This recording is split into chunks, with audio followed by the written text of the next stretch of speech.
Stage پر تشریف فرما میرے دوست پروفیسر محی الدین بونگالا صاحب، عبدالنبی شیخ صاحب، مالیگاؤں سے تشریف لائے ہوئے اشفاق عمر صاحب، پروفیسر شیرانی صاحب، خواجہ محی الدین، خواتین و حضرات،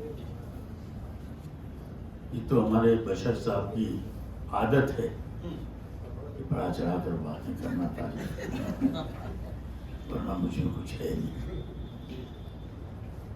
تاثرات کا جہاں تک سوال ہے، 4 مقالے پڑھے گئے، مقالوں کا پر زیادہ تر تاثر اپنا میں سمجھتا ہوں کہ جو باتیں تھیں ان میں ایک بڑا حصہ ہمارے دوست خلیل بشر صاحب نے آپ کے سامنے پیش کر دیا اپنی تمہیدی باتوں میں۔ یہاں مادری زبان کے تعلق سے بھی کافی باتیں ہوئی، کچھ تو وہ بھی تھا کہ میں یہ سوچ رہا تھا کہ ہو کرے ہم جسے تھوڑا سا گلا بھی سن لیں، لیکن میں سمجھتا ہوں کہ شاید اس کا یہ موقع وقت اب اجازت نہیں دے گا۔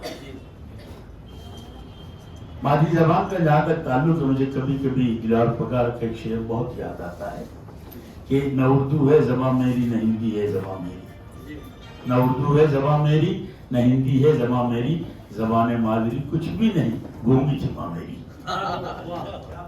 یہ حال ہمارا ہے آج اس ہندوستان میں۔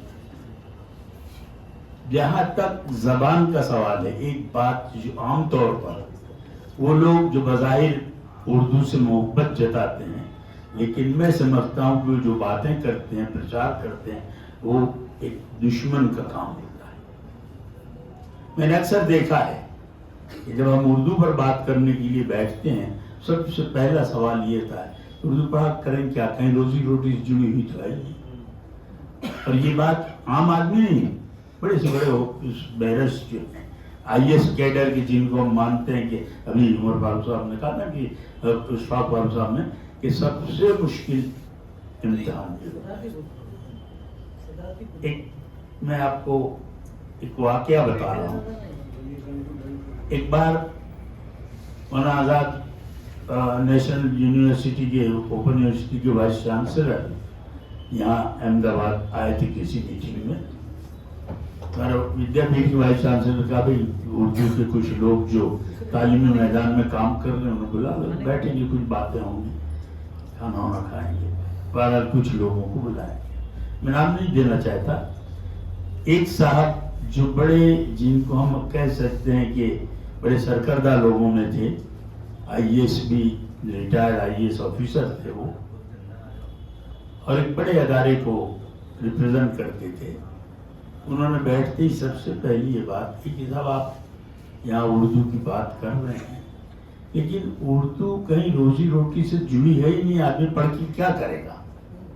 ایک بات میں آپ کو بتا دوں، وہ صاحب آئی ایس ہوئے تھے صرف اور صرف اردو فارسی کی وجہ سے، وہ یہ کہہ رہے ہیں، لیکن اس کے بعد جو جواب دیا انہوں نے، تو بھی دیکھیے آپ سب نے، اور سب نے اسی لائن پہ بات کی، آپ سب نے یہ بات کی، لیکن میں آپ سے پوچھوں کہ آپ 25 سال سے 50 سال سے ادارہ چلا رہے ہیں، پڑھا رہے ہیں، نہ جانے کتنے طلبا کو آپ نے اپنے یہاں سے فارغ کر دیا ہوگا، آپ نے کبھی کوئی سروے کیا ہے کہ آپ نے کتنے کمپٹیٹیو ایگزام میں آپ کے کتنے بچے آ گیا ہے، کتنے آئی ایس ہوئے، کتنے آئی پی ایس ہوئے، یا اور دوسرے بہت ساری ایگزامس ہوتی گورنمنٹ، کسی کے پاس کوئی جواب نہیں۔ انہوں نے کہا کہ دیکھیے ہماری تو اردو میڈیم کی یونیورسٹی ہے، اس کا نام ہی اردو یونیورسٹی ہے، لیکن ہر سال کم از کم 15-20 بچے ہمارے بیٹھتے ہیں ایگزام میں، اور اس میں سے 7, 8, 9, 10, 12 تک کامیاب ہو کر نکلتے ہیں۔ تو آپ بتائیے کہ آپ نے اردو کو چھوڑ کر کیا حاصل کیا، یا ہم نے اردو پکڑ کے کیا کمایا۔ تو یہ ایک چھلاوا ہے۔ میں 2 منٹ میں خود اپنا ذاتی تجربہ آپ کو بیان کر دوں۔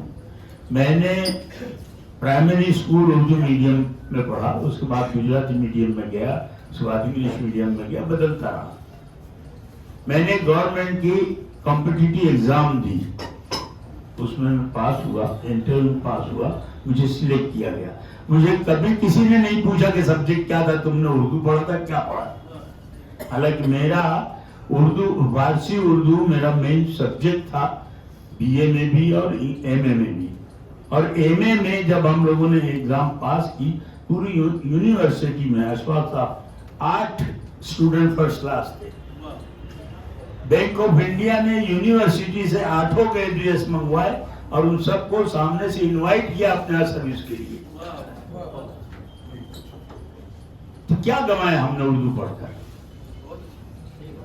یہ ایک بھرم ہے جو پھیلایا جا رہا ہے. اس لیے میں کہہ رہا ہوں کہ وہ لوگ جو قومی ہمدردی میں اردو کے خلاف بات کرتے ہیں، وہ قوم کی ہمدردی میں نہیں بلکہ وہ قوم کو نقصان پہنچاتے ہیں.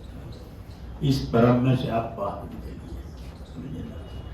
اور جہاں یہ حالات ہوں اس لیے، لیکن اور ویسے تو جہاں تک ابھی ہمارے بامبے والا صاحب نے تعلیم کے بارے میں بات کی، تعلیم تو دنیا کا واحد مذہب ہے اسلام جس نے فرض قرار دیا ہے. دنیا کسی مذہب میں تعلیم فرض نہیں ہے عام آدمی پر. اکیلا واحد اسلام ہے جس نے تعلیم فرض قرار دیا ہے. اور یہ کہا گیا ہے کہ اگر تعلیم حاصل کرنے کے لیے چین جانا پڑے تو جاؤ. چین کوئی تعلیم کا بڑا مرکز نہیں تھا. وہ یہ بتاتا ہے کہ اگر آپ عرب سے نکلیں گے تو عرب آپ کو کراس کرنا ہوگا، بحر ہند کراس کرنا ہوگا، ہمالیہ پہاڑ کراس کرنا ہوگا، اور اس کے بعد آپ چین پہنچ سکیں گے. یعنی تمام تر دشواریوں کے بعد آپ وہاں پہنچیں گے، لیکن تعلیم وہاں ملتی ہے تو وہاں بھی جاؤ. اور افسوس کی بات یہ ہے کہ سب سے زیادہ پڑھے لکھے لوگ ہم ہیں. خوشی اس بات کی ہے کہ جو ہمارے بامبے والا صاحب نے کہا کہ یہاں زیادہ تر تعلیمی میدان میں ہمارے یہاں ہماری بچیاں جو ہیں، ہماری خواتین جو ہیں وہ آگے ہیں. میں ان کو مبارکباد دیتا ہوں کہ جس طرح وہ لوگ اس سرمایہ کو آگے بڑھا رہے ہیں. جو میں تیوں بھی کبھی تھوڑے دن پہلے میں ایک راجستھان کے کچھ گاؤں میں گیا تھا دورے پر. میں آپ کو بتاؤں بہت افسوسناک بات ہے. راجستھان میں مجھے بتایا گیا کہ آج بھی قریب 500-700 گاؤں ایسے ہیں جہاں مسلم آبادی ہے اکثریت میں. کچھ گاؤں تو ایسے ہیں جہاں صرف مسلمان ہیں. لیکن وہاں عالم یہ ہے کہ اگر میں اسلام کی حیثیت سے بات کروں تو ایک بھی مسجد نہیں ہے کسی گاؤں میں. وہاں مندر ہیں اور مندروں کے مہنت جو ہیں، ان مندروں کے منتظم جو ہے سارے مسلمان ہیں. مسجد نہیں، ایک بھی مدرسہ نہیں ہے. آج کے ہندوستان کی بات بتا، ہم سرکار کو روتے رہتے ہیں، کوستے رہتے ہیں. ہم نے کیا کیا؟ وہ ذمہ داری سرکار کی نہیں ہے. تو وہاں میں نے ایک بات کہی تھی، ان لوگوں نے شروع کیا ہے کہ وہ کسی بھی ایک مکان خریدتے ہیں یا وہ کرتے ہیں اور اس میں تعلیم مدرسہ شروع کرتے ہیں، عصری تعلیم بھی اس کے ساتھ ساتھ دیتے ہیں. تو میں نے یہ کہا کہ ایک کام کرو، آپ کم سے کم 15 سے 10-15 بچیوں کو ہر ایک گاؤں سے 10-15 5 سال کسی بڑے مدرسے میں پڑھنے کے لیے بھیجو، ہاسٹل میں وہیں رہے اور وہاں سے تعلیم و تربیت کے ساتھ واپس آئے تو ماحول بدلے گا. اس لیے کہ ایک لڑکی کی تعلیم پوری سوسائٹی کی تعلیم. تو آج بھی یہ دور ہے اور ہم اس میں اس پر بحث کر رہے ہیں کہ اردو رہے گی کہ جائے گی، رہے گی کہ جائے گی. ہم پر اس کا انحصار ہم پر. ہم رکھیں گے تو رہے گی، نکالیں گے تو جائے گی. اور رہے گی اس بات کی گارنٹی کنہیا لال کپور نے دی تھی. اس کا ایک مضمون ہے برج بانو، کہ جس میں وہ اپنے ساتھ برج بانو کو پیار، دونوں کو پیار ہوتا ہے، لے کر آتے ہیں. بڑی لمبی کہانی ہے، 2 منٹ میں کوشش کروں گا کہ آپ کو جھلک، کیونکہ آپ میں سے بہت سارے لوگوں نے پڑھا بھی ہوگا کہ جب آ کر وہ کیمپ میں دیش تقسیم ہوتا ہے، بہت سارے لوگ جہاں آتے ہیں، بہت سارے لوگ وہاں جاتے ہیں. کنہیا لال کپور بھی آ کر ہندوستان میں ایک کیمپ میں رہتے ہیں اور ان کے پڑوس میں بڑے جٹادھاری پنڈت تھے اور برج بانو بھی ان کے ساتھ آئی تھی. تو لوگ برج بانو کو دیکھ کر بڑا ان پر تنقید کرتے ہیں بڑی کہ بھائی کیا لے کر آئے اپنے ساتھ، اور روزانہ تانے تیشنے سنتے رہتے ہیں. اور برج بانو کو بھی لوگ تانے دیا کرتے ہیں. ایک دن بہت اداس چوکھٹ پر بیٹھی تھی تو شام کو کنہیا لال کپور جی آتے ہیں تو انہوں نے پوچھا کہ بھائی کیا وہ بانو بہت اداس ہو؟ تو انہوں نے کہا مجھے لوگ یہ کہتے ہیں وہ کہتے ہیں. تو انہوں نے سوچا موقع اچھا ہے. ان کا بانو یہ بات تو صحیح ہے، مجھے بھی لوگ بہت لعنت بناؤ، میں بھی تنگ آ گیا لوگوں کی بات. تو ایسا نہیں ہو سکتا کہ آپ واپس پاکستان چلی جائیں. اس وقت آپ دیکھیے برج بانو کی جو انہوں نے نقش کھینچا. برج بانو یہ جملہ سن کر وہ کہتے ہیں ان کی آنکھوں میں ایک چمک آئی، اور چمک خوشی کی نہیں، اس سے زیادہ غصے کی تھی، اپنے جذبے کی تھی. اور اسی وقت ایک ٹرک ڈرائیور سردار اپنے ٹرک لے کر نکلتا ہے جس میں اردو کا ایک اچھا سا شعر لکھا. کلفی ملائی بیچنے والا آتا ہے، وہ کہتا کلفی ملائی لے لو مزیدار. ایک چنا زور گرم بیچنے والا آتا ہے. چنا زور گرم تو اب تو رواج نہیں رہا، ورنہ پہلے جس طرح وہ گا کے بیچا کرتے تھے، چنا لایا مزیدار بابو زور گرم. وہ اس ان کو دیکھ کر برج بانو میں جذبہ آ جاتا ہے. اور باتوں میں کنہیا لال کپور ان سے کہتے ہیں کہ بانو اگر تم نہیں جاؤ گی یہ حکومت قانون بنا کے تم کو یہاں سے دیش نکالا گی. اس وقت ان تینوں کو سامنے رکھ کر برج بانو کا غصہ اپنے عروج پر ہوتا ہے، اور وہ کہتی ہے کہ جب تک ہندوستان میں چنا زور گرم بیچنے والے موجود ہیں، جب تک ہندوستان میں سکھ ڈرائیور موجود ہیں، جب تک ہندوستان میں کلفی ملائی بیچنے والے، حکومت میرا بال بھی نہیں کر سکتی. یہ اور وہ برج بانو کون سی تھی؟ اردو زبان تھی. ان کا بھی تو لوگوں کے دلوں میں بیٹھے ہو، کہاں سے نکالو گے آپ؟ ان سرحدوں کے باہر مجھے چھوڑ دو گے، لیکن دلوں میں سے کیسے نکالو گے آپ؟ تو اردو تو جانے والی نہیں ہے. بہرحال وقت کافی ہو چکا ہے. مقالے جو پڑھے گئے 4 مقالے اچھے تھے. یہ اور بات ہے کہ کچھ مقالوں میں تاریخی پس منظر میں اردو کی زبان کی تاریخ پیش کی گئی، اور آج کے ماحول کے اعتبار سے بہت کم باتیں ہوئی. اور اس میں سبھی مقالے اچھے تھے. ایک افضل انصاری کا پہلا جو مقالہ تھا وہ اپنی موضوع پر بہت صحیح تھا، اور بڑے اچھے ڈھنگ سے اور اچھے انداز میں انہوں نے پیش کیا. جب میں کہہ رہا ہوں اس کا مطلب نہیں کہ دوسرے مقالے کم تر تھے، کسی کا بھی مقالہ وہ نہیں تھا، لیکن ہم جانتے ہیں کہ فرق تو ہونا ہی ہونا ہے، 19-20 بھی ہو.